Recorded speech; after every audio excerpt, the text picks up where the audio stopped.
پاکستانی غیرت مند عوام کی طرف سے انہیں بہت سخت مزاحمت کا سامنا کرنا پڑے گا کہ یہ ان شرط انہوں نے کیا لگائی ہے. انہوں نے شرط یہ جو اپنے جرائم اور یہ جو انہوں نے یہ اتنی کرپشنیں کی ہوئی ہیں، صرف یہ الزامات اور اس طرح کے جو انٹرنیشنل سطح پہ ان کا امیج صحیح کرنے کے لیے جو نا انہوں نے یہ شرط لگائی ہے کہ ہم تمہارا جو امیج خراب ہوا ہے اسے وہ الزامات اٹھا لیں گے اور آپ شرط یہ ہے کہ اپنے نظام میں تبدیلی کر لیں. یار یہ کہاں کوئی غیرت ہوتی ہے؟ تمہیں جس قوم نے تمہیں اپنا سربراہ بنایا تم اسی قوم کے مستقبل کے ساتھ خودکشی کرنے جا رہے ہیں. آپ یوں کہہ لیں کہ آپ کسی بھی ایک جو درخت ہے اس کی ایک بنیاد جو ہے اس کی جڑیں کاٹ رہے ہیں. تو آپ میڈیا کے بارے میں آپ کیا کہیں گے؟ اور میڈیا کے حوالے سے دیکھیں، آپ نے صحافیوں کے حوالے سے کیا تھا کہ یہ اگر مثبت کردار ادا کریں تو معاشرے میں بہت کردار ادا کر سکتے ہیں. تو میڈیا ایتھکس جو ہے آج کل کے جو ہمارا میڈیا جو کر رہا ہے، پرنٹ میڈیا ہو یا الیکٹرانک میڈیا ہو، وہ اخلاقیات سے آری، اخلاقیات نام کی شاید چیز ان کے پاس سے آج کل گزرتی بھی نہیں ہے، جس سے آری ہو کے جو نا وہ کام کر رہا ہے. کئی ایسی چیزیں ہوتی ہیں جو آدمی کا ضمیر اسے روکتا ہے کہ یار یہ میرے معاشرے میں مثبت کردار ادا کرے گی، اور یہ چیز اگر میں نشر کروں گا تو یہ چیز میرے معاشرے میں منفی کردار ادا کر سکتی ہے. تو اس کا ضمیر بھی ایک چوکیدار اور ایک یوں کہہ لیں کہ سسٹم ہے جو اسے روکتا ہے ایسے کام کرنے سے. معذرت کے ساتھ یہاں پر میں ایک چیز ایڈ کرنا چاہوں گا. بعض جو انتظامیہ ہے، ٹی وی انتظامیہ، ان کا کہنا ہے کہ ہم وہی چیز دکھاتے ہیں جو عوام کی ڈیمانڈ ہوتی ہے. ٹھیک ہے، عوام تو وہ دیکھنا جو وہ وہی چیز دکھاتے ہیں جو عوام کی ڈیمانڈ ہوتی ہے. کیا ان کی اپنی عقل کام نہیں کرتی؟ کیا یہ خود اس معاشرے میں نہیں رہتے کہ اس معاشرے کی کیا روایات ہیں، اس معاشرے کی کیا اخلاقیات ہیں، ثقافت ہے؟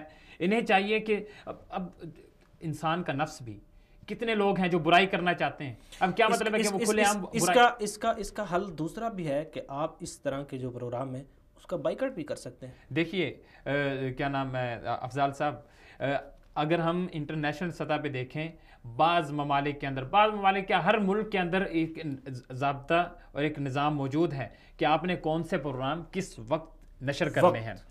کچھ پروگرام ہوتے ہیں بچوں کے لیے جو ایسے وقت میں نشر کیے جاتے ہیں جب بچے اپنے تعلیمی ہوم ورک سے اور اپنے تعلیمی اداروں سے بھی آ چکے ہوں اور ہوم ورک بھی مکمل کر چکے ہوں، اس وقت وہ نشر کیے جاتے ہیں جو بچوں کی تربیت کے حوالے سے ہوتے ہیں.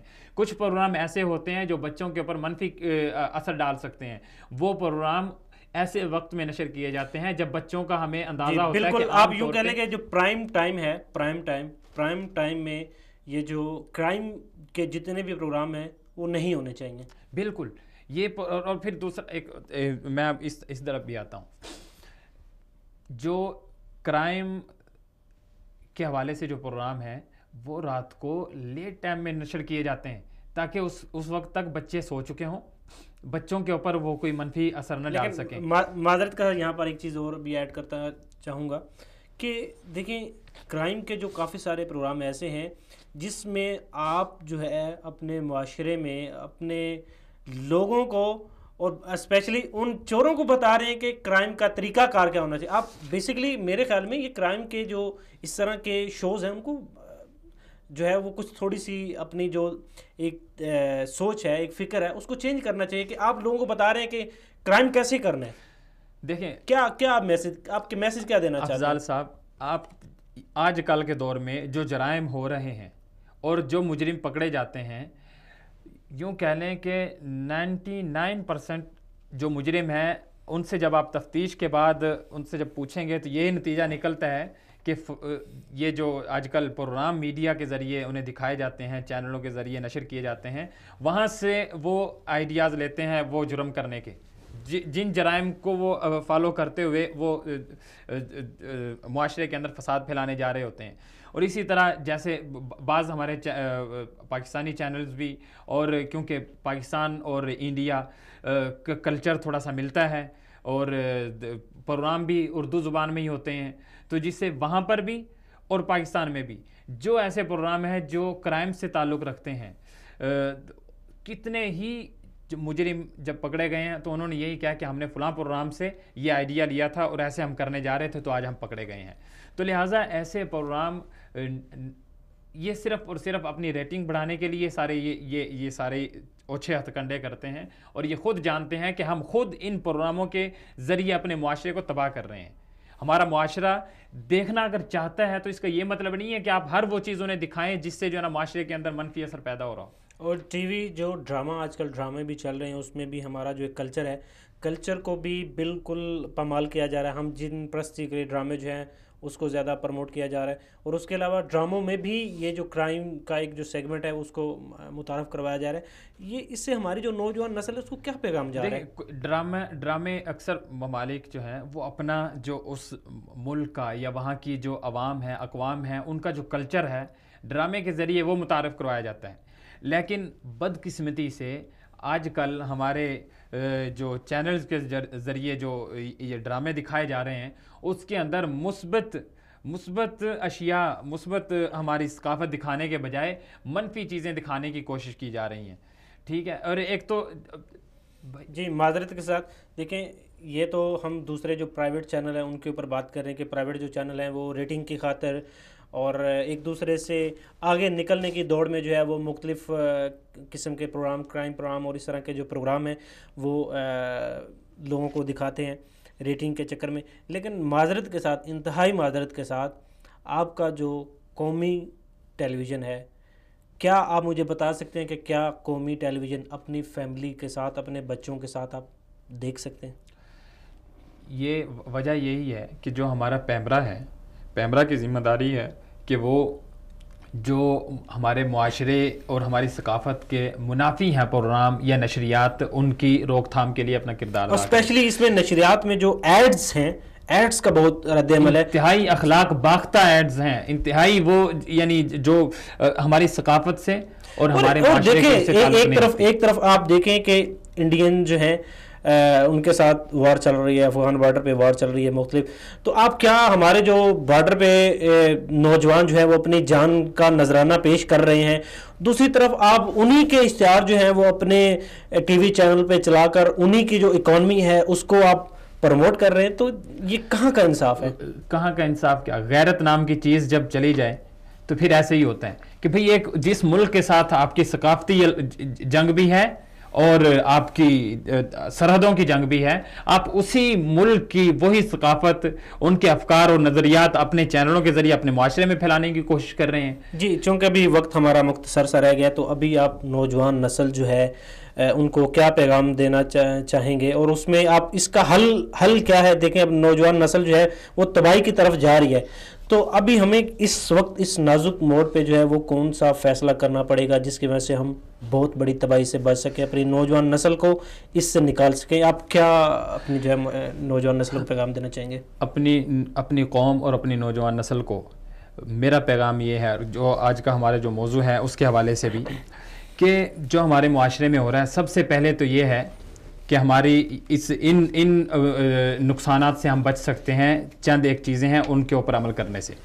جس میں سے نمبر 1 یہ ہے کہ ہماری حکومت وہ اپنی ذمہ داری پوری کرے, اپنی ذمہ داری ادا کرنے کی کوشش کرے. اس میں کیا ہے؟ روزگاری اور جو ضروریات زندگی ہے, تعلیم, علاج اور بنیادی ضرورتیں, جو شہری کی جو بنیادی سہولیات ہیں وہ اسے میسر ہونی چاہیے. یہ ہماری حکومت کی ذمہ داری ہے کہ وہ یہ اپنی پوری کرنے کی کوشش کرے. اور جو دوسرا جس کے اوپر عمل کرنے سے یہ جو آپ اگر اپنی ذمہ داری کا احساس کر لیں تو ہم اپنے معاشرے سے برائیاں اور اپنے معاشرے کو تباہی سے بچا سکتے ہیں, وہ ہے کہ والدین بھی اپنی ذمہ داری کا احساس کریں, کیونکہ سب سے پہلی درسگاہ وہ والدین ہے. اور علماء کرام اور اسلامی تحریکیں جو ہمارے ملک کے اندر ہیں, کہ ہمارے ملک کے اندر بہت آسان ہے دعوت کا کام کرنا اور اصلاح معاشرے کا کام کرنا, وہ اپنی ذمہ داری کا احساس کرتے ہوئے اپنے ممبر و محراب کو فرقہ واریت کے لیے وقف کرنے کے بجائے وہ اصلاح معاشرے کے لیے کام کرنے کی کوشش اصلاح معاشرے کے لیے بات کرنی چاہیے. تیسرا یہ کہ ہمارا جو الیکٹرانک میڈیا ہے اسے مثبت کردار ادا کرنے کی ضرورت ہے, کہ وہ ایسی خبریں اور ایسے پروگرام نہ نشر کریں جس سے معاشرے کے اندر منفی اثرات اور منفی فکر اور سوچ پیدا ہوتی ہے, اور جس سے ان کے اندر ڈپریشن ہونے کی وجہ سے اپنے جو زندگی ختم کرنے کی کوشش کرتے ہیں. زبی اللہ شاکر صاحب آپ کا بھی بہت بہت شکریہ. عبدالخالق ہمدرد صاحب آپ کا بھی بہت بہت شکریہ, اور ظاہر برکت اللہ صاحب آپ کا بھی بہت بہت شکریہ کہ آپ نے پروگرام میں شرکت دی. ناظرین, یہاں پر ایک اہم بات یہ ہے کہ